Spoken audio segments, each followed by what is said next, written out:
Dying declaration, मृत्युकालिक कथन, या कहें कि जब कोई व्यक्ति मरता है और उस समय जो बयान देता है उसकी क्या वैल्यू होती है। तो it is a very important question. आपकी पूरी जिंदगी बहुत बड़ा काम आने वाला सेक्शन है। अगर आपको इसका ज्ञान नहीं है तो ये आपको बहुत नुकसानदायक है और कोर्ट की प्रोसीडिंग्स का ये बहुत तगड़ा पार्ट है। तो इसको आज समझना आपके लिए डाइंग डिक्लेरेशन भारतीय साक्ष्य अधिनियम का सेक्शन 26 ये उन दशाओं का वर्णन करता है जिन दशाओं के अंदर आदमी उन दशाओं का वर्णन करता है जिनके अंदर उन व्यक्तियों को जिनको बुलाया नहीं जा सकता उनकी एविडेंस किस तरीके से वैल्यू होती है। The statement of a person who can not be called as a witness, जिन व्यक्तियों को न्यायालय में बुलाया नहीं जा सकता मजबूरी वश कारणवश किसी की वजह से, ऐसे व्यक्तियों की गवाही कब बहुमूल्य होती है, अर्थात ऐसे व्यक्तियों के कथन कब बहुमूल्य होते हैं। तो सबसे पहले इसके अंदर वैसे तो 2, 2, 4 और 2, 6, 2, 8 दो स्थितियां बताई गई हैं कि कौन कौन से स्थितियों में अगर वो व्यक्ति ना आ पाए जिसका बयान होना है तो उसके द्वारा दिया गया कोई कथन कब परिस्थितियों में कब कीमती और मजबूत होता है और जिसे साक्ष्य में न्यायालय ग्रहण कर सकता है। तो लेकिन मैं बाकी तो सिविल के प्रोफेशनल्स के लिए बहुत इंपॉर्टेंट है, उसको तो आप भी देख लेंगे, लेकिन मैं यहां आपको समझाना चाहता हूं सेक्शन 26 का पैरा फर्स्ट ए पैरा, और मैं समझता हूं 30 मिनट मेरे इसी में निकल जाएंगे। अगर ये आपने नहीं समझा तो आपसे समझो क्रिमिनल लॉ नहीं समझा। क्रिमिनल लॉ को यदि आपको समझना है, देखिए क्रिमिनल लॉ में मैक्सिमम सेक्शन हल्के हल्के, लेकिन मृत्यु एक ऐसा सेक्शन है, मौत या मर्डर जिसे कहते हैं, जो बहुत ही इंपॉर्टेंट पार्ट प्ले करता है। और ये होती है, केसेस होते हैं इंपॉर्टेंट के। जो करता है, जिसके साथ होता है वो तो बर्बाद होता ही होता है, और जो करता है वो भी बर्बाद होता है। जो हत्या करता है वो भी बर्बाद होता है, और जिसके साथ होती है उसका परिवार बर्बाद होता है। होते दोनों बर्बाद है, और होता सब गुस्सा, नफरत और हिंसा। तो अब हम इस बातों की बात ना जाके हम इसमें सेक्शन 26 की बात करते हैं। वो स्थितियां भी बताएंगे कब इंपॉर्टेंट होते, पहले वो बताने के बाद में फिर डाइंग डिक्लेरेशन स्टार्ट करते हैं। सबसे पहले वो परिस्थिति आपको बताते हैं कि सेक्शन क्या कहता है, मैं हिंदी में बताता हूं आपको समझ में। तो रेलिवेंट फैक्ट्स के ऐसे लिखित या मौखिक कथन जो ऐसे व्यक्ति द्वारा दिए गए हैं जो मर गया है या मिल नहीं सकता। देखिए इसकी पहली कंडीशन है कोई मौखिक मुंह से बोला गया या लिखित लिख के गया कोई बयान ऐसे व्यक्ति के द्वारा दिया गया है जो कि मर गया है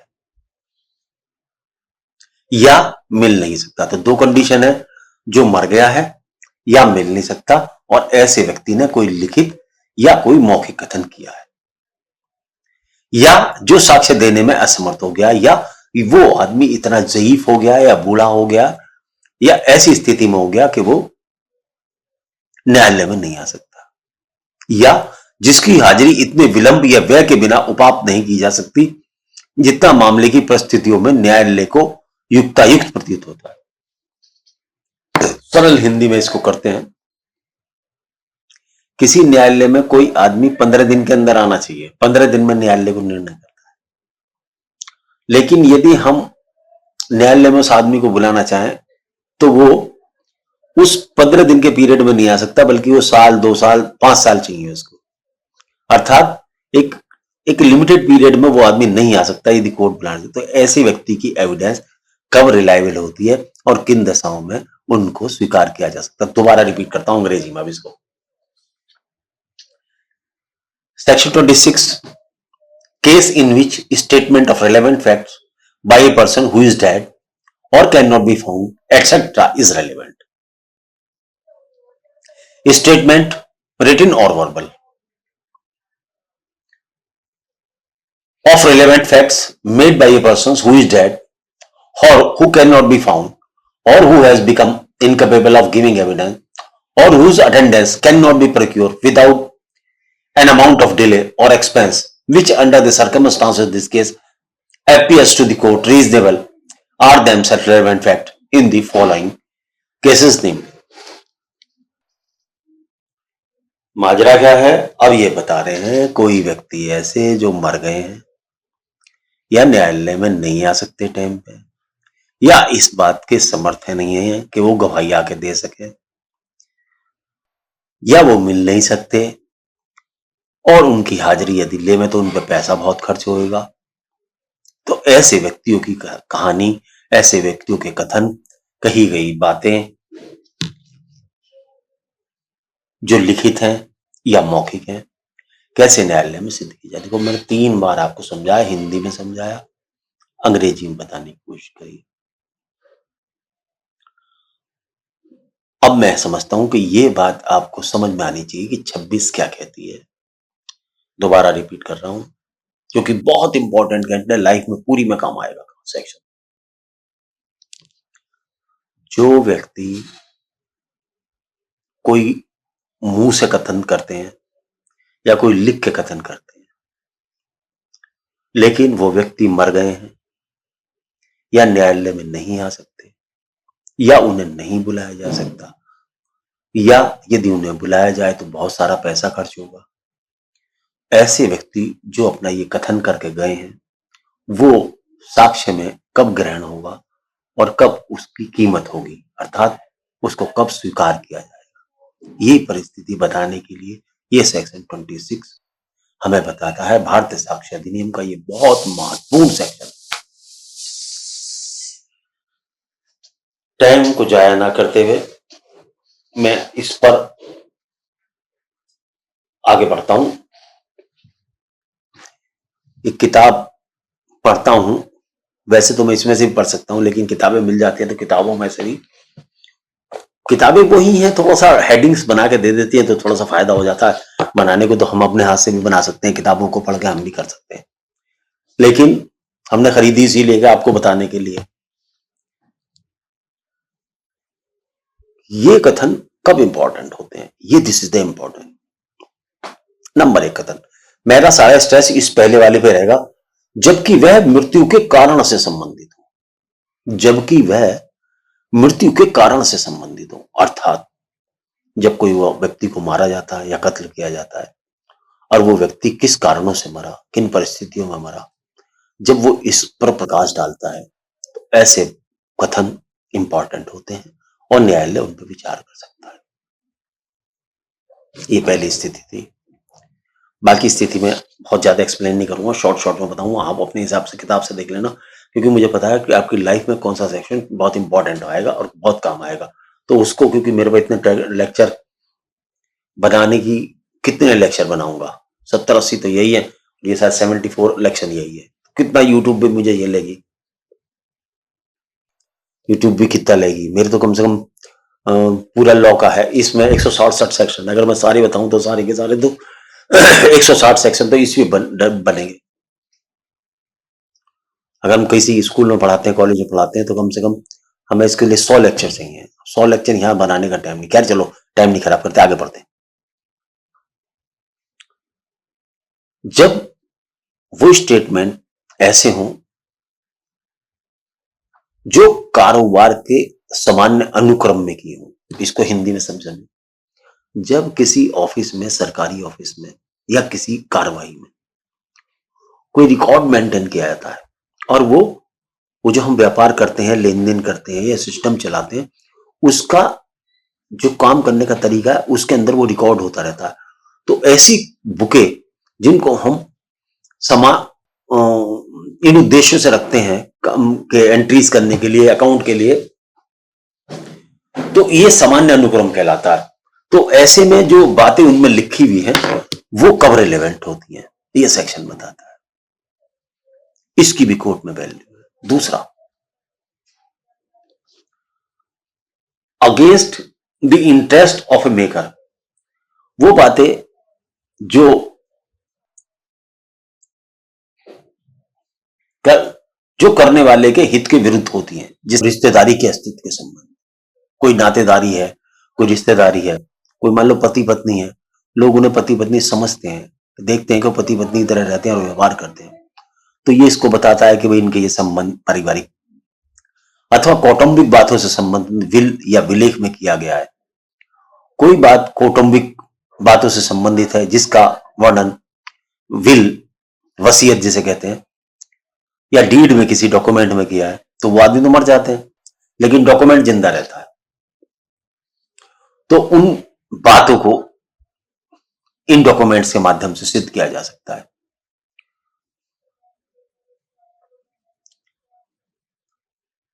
अथवा कई व्यक्ति द्वारा किया गया प्रसंगत बात से सुसंगत भावनाएं अभिव्यक्त करता है, और is made by several person और express feeling relevant to the matter in question, और कोई भावनाएं वगैरह किसी ने की है तो उसको करता है। तो मेरा आज का उद्देश्य है इस सेक्शन को, तो टॉपिक को तो पूरा समझाना ही था। ये section expressing feeling relevant to the matter in question, या ऐसी जो बातें हैं, तो ऐसी बातें, ऐसे साक्ष्य भी न्यायालय में रेलेवेंट होते हैं। बस इस सेक्शन को मैं यहीं तक बताता हूं। अब मैं इसके सबसे पहले पार्ट को पकड़ता हूं, जो मेरा उद्देश्य है आज का, जो मैं समझाने के लिए तो मैं यहां आता हूं,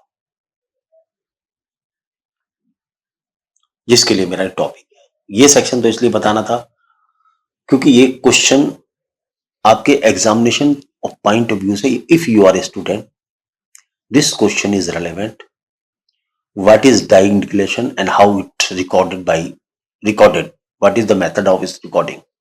तो इस टॉपिक में तो बताऊंगा मैं कि डाइंग डिक्लेरेशन क्या है, और सेकंड मेथड में बताऊंगा, ये इस किताबों में नहीं मिलेगा, what is the method of recording, ये मैं बताऊंगा कि कैसे रिकॉर्ड किया जाता है और what is the way of recording. तो इस किताब को थोड़ा सा हटा भी दे, नहीं भी हटाते तो क्या दिक्कत है। सबसे पहले इस धारा को पढ़ते हैं हम, जो इसने किताब में दी है। आप ध्यान से सुने इसको। जबकि वह कथन किसी व्यक्ति द्वारा अपनी मृत्यु के कारण के बारे में है या उस संव्यवहार की किसी परिस्थिति के बारे में है, किया गया है जिसके फलस्वरूप उसकी मृत्यु हुई। देखिए एक एक वर्ड को सुने। तब उन मामलों में जिसमें उन व्यक्ति की मृत्यु का कारण प्रसंगत हो, जब उसकी मृत्यु का कारण प्रसंगत हो, ये तो कितनी बढ़िया बात है। तो ये वो परिस्थिति बता रहा है कि कब डाइंग डिक्लेरेशन मील का पत्थर साबित होगा। डाइंग डिक्लेरेशन किन परिस्थितियों में इंपॉर्टेंट फैक्टर पार्ट प्ले करेगा। तो ऐसे कथन सुसंगत हैं चाहे उस व्यक्ति को जिसने उन्हें किया है उस समय जब वे किए गए हों मृत्यु की प्रत्यंकाशा थी या नहीं, चाहे उस कार्रवाई की जिसमें उस व्यक्ति की मृत्यु का कारण प्रसंगत है, प्राकृतिक कैसी ही क्यों ना हो। भाषा क्लिष्ट है, कोई बात नहीं है, फिर हम काहे के लिए। हिंदी भी समझ में नहीं आती, इतनी कठिन लग रखी है। अंग्रेजी में पढ़ता हूं, अंग्रेजी वालों के लिए भी जरूरी है। When the statement is made by a person as to the cause of his death, देखिए here the word his death is irrelevant, or as to any circumstances of the transaction which resulted to the death, circumstances of the transaction which resulted in his death। इधर ये death word important है। In case in which the cause of the person's death comes into question, when death is murder comes in question, raise in court. तो ये comes into question means when FIR is registered, then comes into court case, comes to question. Such statements are relevant or whether the person who made them was or was not at the time when they were made under exceptions of death, or whatever may be the nature of the proceeding in which the cause of his death comes into question. तो section क्या कहता है? जब कोई व्यक्ति को मारा जाता है, किसी व्यक्ति को मारा जाता है, अर्थात उसे पीटा जाता है, आप मारा तो है ही नहीं, अभी किसी व्यक्ति को पीटा जाता है, बहुत बुरी तरीके से पीटा जाता है, और मारने वाले सपोज करो भाग जाते हैं, और वो व्यक्ति अपना कोई बयान, अपनी कोई बात जब वो पूछता है कि तू कैसे मरा, क्या हुआ, तो वो अपनी मृत्यु का कारण बताता है कि कैसे मरा, और उस कारण को बताने के बाद उसकी मृत्यु हो जाती है।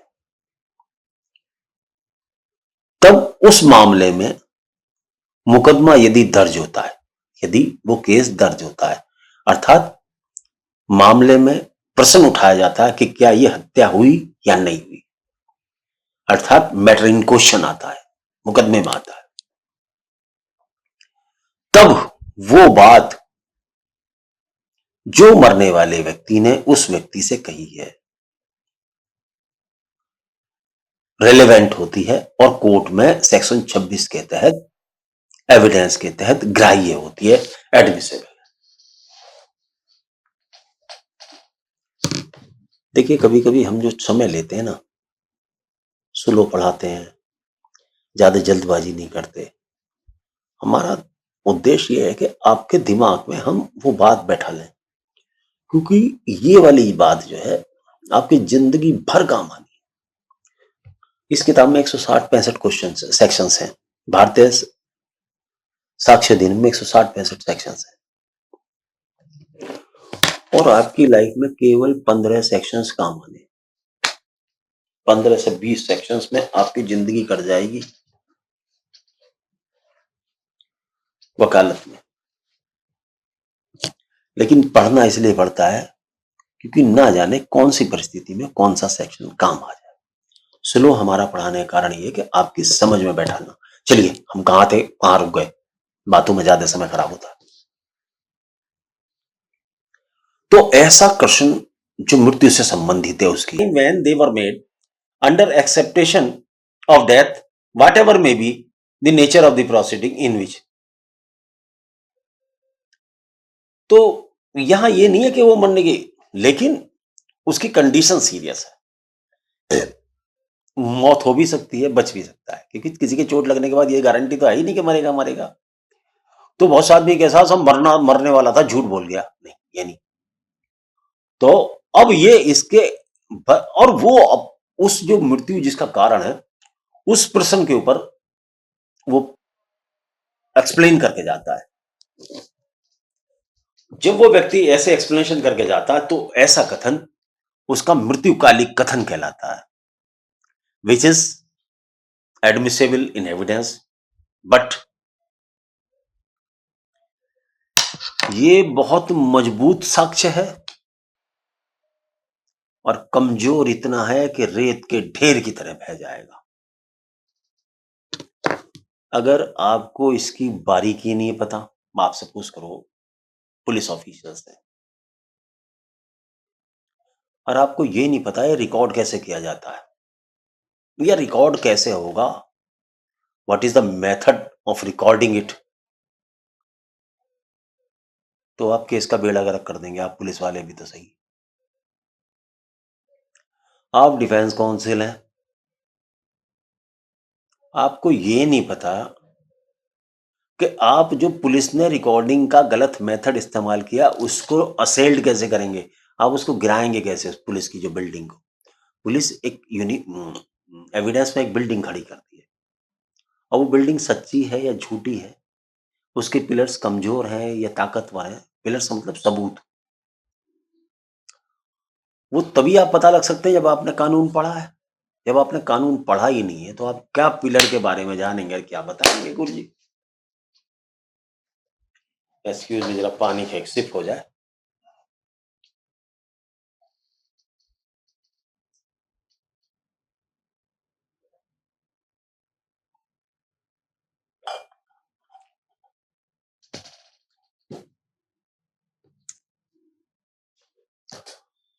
अब ये सेक्शन तो इस घंटे और अगले घंटे अगले लेक्चर में इसी सेक्शन को लूंगा, इसी को क्लियर करूंगा पहले आज आपको। अब क्या है जरा, सेक्शन 26 का सब सेक्शन ए कहता है कि जब कोई व्यक्ति अपनी मृत्यु के कारण में कोई कथन करता है, किसी व्यक्ति से करता है, उन परिस्थितियों को बताता है जिनके कारण वो मरा। अब आप समझते चलें क्या क्या इसमें इंपॉर्टेंट है। उसकी मृत्यु का कारण प्रसंगत हो, अर्थात उसके बारे में मुकदमादारी हो। दोबारा रिपीट, जब अपनी मृत्यु के कारण के संबंध में कोई व्यक्ति कोई बयान देता है और किसी व्यक्ति को देता है और यह बताता है कि किन परिस्थितियों में या किन कारणों से उसको मारा गया या उसकी मृत्यु हुई, उसकी मृत्यु का कारण प्रसंगत होना चाहिए, अर्थात क्वेश्चन होना चाहिए, या उस पर मुकदमेबाजी होनी चाहिए, तब ऐसा कथन न्यायिक कार्रवाई में अत्यधिक काम का है।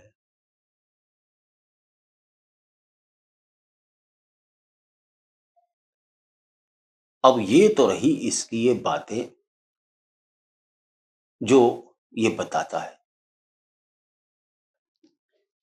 लॉ मेकर तो लिख के चला गया लॉ, लेकिन लॉ कोर्ट में कैसे लागू होगा, पुलिस कैसे करेगी, ये बताते हैं हमारे लोग, जो पुराने लोग काम करते चले आए हैं, पुराने पुलिस ऑफिसर्स, पुराने एडवोकेट्स, पुराने जज महोदय, जिन्होंने इन पर अपनी माथापच्ची अर्थात एप्लीकेशन ऑफ माइंड की है या इन चीजों को एप्रिशिएट किया है।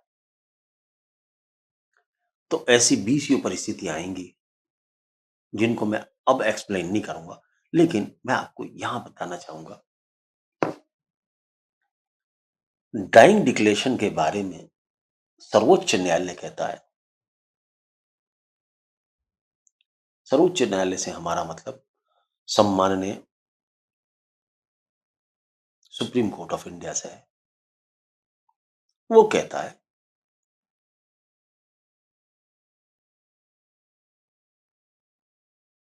विदाउट ट्यूटरिंग और अबेटमेंट, ये हमारे यहां की इंडिया की बहुत बड़ी समस्या है। जैसी किसी आदमी की चोट लगती है और उसे ले जाया जाता है, देखिए पहले तो मैं ये बता दूं इस बयान को महत्व क्यों दिया जाता है। इस महत्व के क्वेश्चन को आइए, सुप्रीम कोर्ट को तो बाद में ले लेंगे, अभी जरा हम सर्वोच्च न्यायालय को थोड़ा, क्योंकि सर्वोच्च न्यायालय का कथन बड़ा वैल्यूबल है, तो पहले साधारण बात से समझ लो। एक्चुअली क्या है, इस बयान का जो आधार है, जो कोर्ट में इसको वैल्यू दी गई है या परम सर्वोच्च सत्ता रखी गई है इस बयान की, हाईली रेस्पेक्टेबल स्टेटमेंट है ये, आप समझ लें, और हाईली एडमिसिबल स्टेटमेंट है, और जिसे कहते हैं पवित्र स्टेटमेंट है ये, एक सच्चा स्टेटमेंट है ये। अगर इसको सेक्शंस को निकाल दिया जाए तो समझ लो आत्मा खत्म हो गई इसकी। भारतीय साक्ष्य अधिनियम की आत्मा है ये। अगर इसको निकाल दिया जाए तो खत्म हो गया आत्मा। तो सबसे बड़ी बात होती है ये कि जो व्यक्ति मरता है, जो व्यक्ति मरता है तो मरते वक्त उस पर झूठ बोलने का कोई कारण नहीं होता, क्योंकि एक तरफ तो उसके सामने मौत होती है और जब वो सोचता है कि अब तो परमात्मा के पास जा ही रहा है, और उसे हम लोग भी, जो सामान्य जन जो धरती पे जीवित हो हैं, वो ये विश्वास करते हैं कि मरने वाला व्यक्ति को झूठ बोलने का कोई ओकेजन नहीं होता। इस कारण से इस बयान को बहुत ही पवित्र माना गया है, इंपॉर्टेंट माना गया है, ग्राह्य माना गया है, एडमिसिबल माना गया है और न्यायालय इसको तरजीह देते हैं, प्रिफरेंस देते हैं, रेस्पेक्ट देते हैं। तो सबसे पहली बात इसके लिए, क्योंकि ये बयान एक सत्य पर आधारित है, आदमी जो मरने वाला होता है उसे झूठ बोलने का कारण नहीं होता या वो झूठ बोलना नहीं चाहता, वो चाहता है कि सच बोलूं। तो सच्चा होना इसकी पहले से ही हम प्रजम्पशन दिमाग में मान के चलते हैं कि सच्चा होगा, क्योंकि उसके बाद झूठ बोलने का ऑप्शन नहीं है। दूसरी बात ये, कोई आदमी मर गया, कोर्ट में तो लाया नहीं जा सकता वो,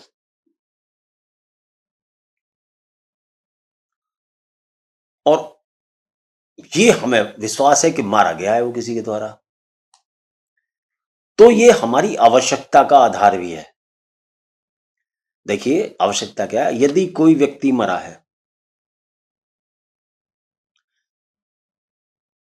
पूरा संसार एक सभ्य समाज का निर्माण करता है और कानून बनाता है, इसी तरीके से भारतवर्ष में भी कानून बने। अब जो सरकार या स्टेट या संप्रभुत्व की जो हमारी ताकत है, गवर्नमेंट, वो ये कहती है कि जो भी व्यक्ति मरेगा, हर व्यक्ति के जीवन की जिम्मेदारी और सुरक्षा का कर्तव्य सरकार का है। हर व्यक्ति के जीवन की सुरक्षा का कर्तव्य सरकार का है।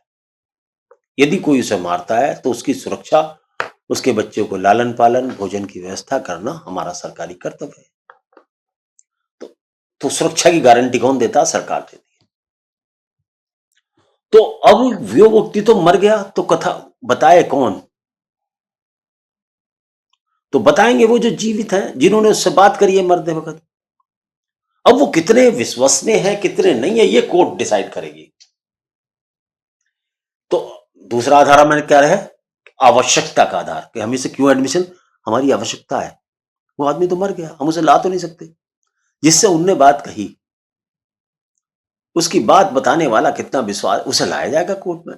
तो ये जो डाइंग डिक्लेरेशन है, ये हम जो स्वीकार करते हैं वो अपनी आवश्यकता के लिए करते हैं, आवश्यकता के अनुसार करते हैं,